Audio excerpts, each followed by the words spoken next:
আসসালামু আলাইকুম। এটা গ্রিল রেসিপি। চিকেনটাকে ভালো করে ধুয়ে নিয়েছি। আমি পুরাটা চিকেন নিয়ে নেই, কারণ আমরা মানুষ কম, তাই শুধু থাইগুলো নিয়েছি, শুধু মাংসটা নিয়েছি, আর কিছু নিয়ে নিই। এটাকে ভালো করে কেটে ম্যারিনেট করে নেব। এই যে দেখেন, আমি ভালো করে কেটে নিয়েছি, মশলা যাতে ভিতরে ঢুকে। কারণ মশলা যদি ভিতরে না ঢুকে তাহলে আর তেমন একটা ভালো লাগে না। কারণ দোকানেরটা দেখা যায় ভিতরে সাদা সাদা থাকে, আর যদি বাসায় ওরকম সাদা সাদা করি তাহলে কি আর হয়। এখন ভালো করে কেটে নিলাম। কেটে নিয়ে এখন একটু লবণ পানিতে ভিজিয়ে রাখবো।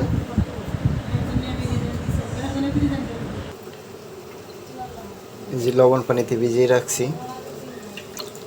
কিছুক্ষণ ভিজিয়ে রাখার পরে ভিতরে রক্তগুলো একদম বের হয়ে যাবে। আপনারা চাইলে এরকম ভিজাতে পারেন, না চাইলে নাও ভিজাতে পারেন।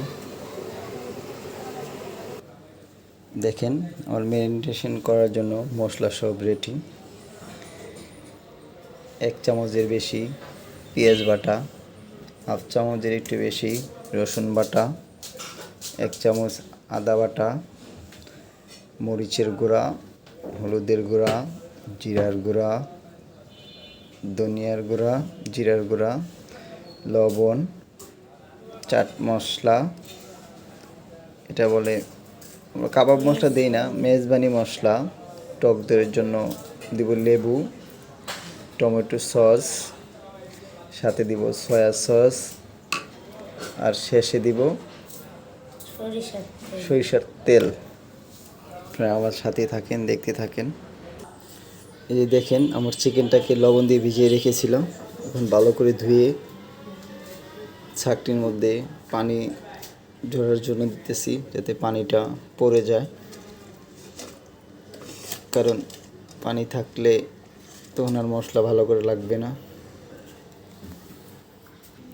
এই মশলাটা আমি এখানে একটু লেবুর রস দিলাম অতি ফার্স্টে, যেহেতু টক দই নাই।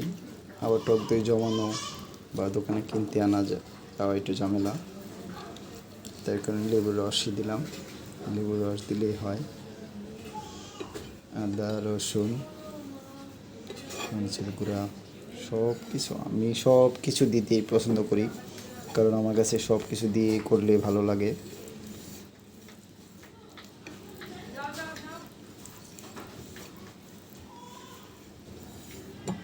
কারণ আমি দোকান থেকে কিনে আনা পছন্দ কমই করি, বাসাতে তৈরি করলে নিজের মন মতো করা যায়।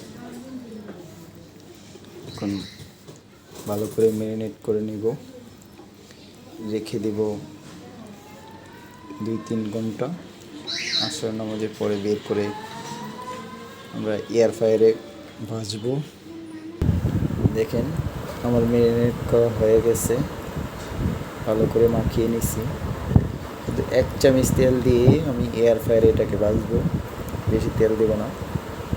কারণ মুরগির ভিতরে যে তেলগুলো আছে, এই তেলগুলোতে হয়ে যাবে। তারা আমার সাথে থাকেন। ভালো লাগলে আমার চ্যানেলটাকে সাবস্ক্রাইব করবেন।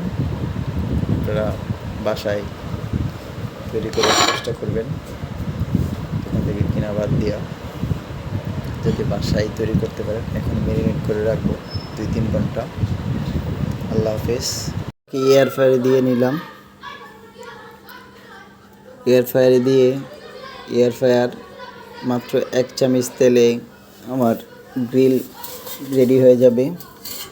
আমার সাথে থাকেন। বিসমিল্লাহির রহমানির রহিম।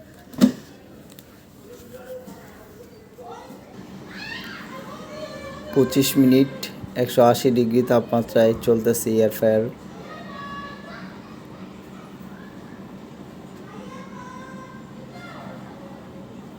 প্রায় 40 মিনিট মতো লাগবে।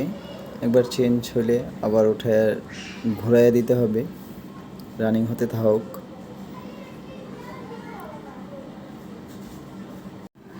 দেখেন বন্ধুরা, 18 মিনিট হয়ে গেছে।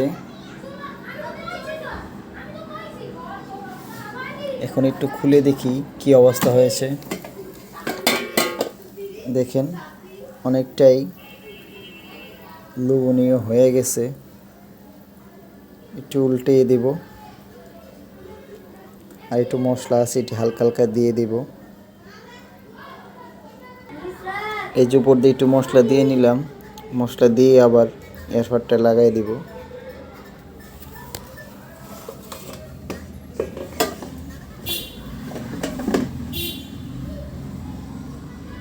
জি, এয়ারফ্রায়ার আবার স্টার্ট হয়ে গেছে।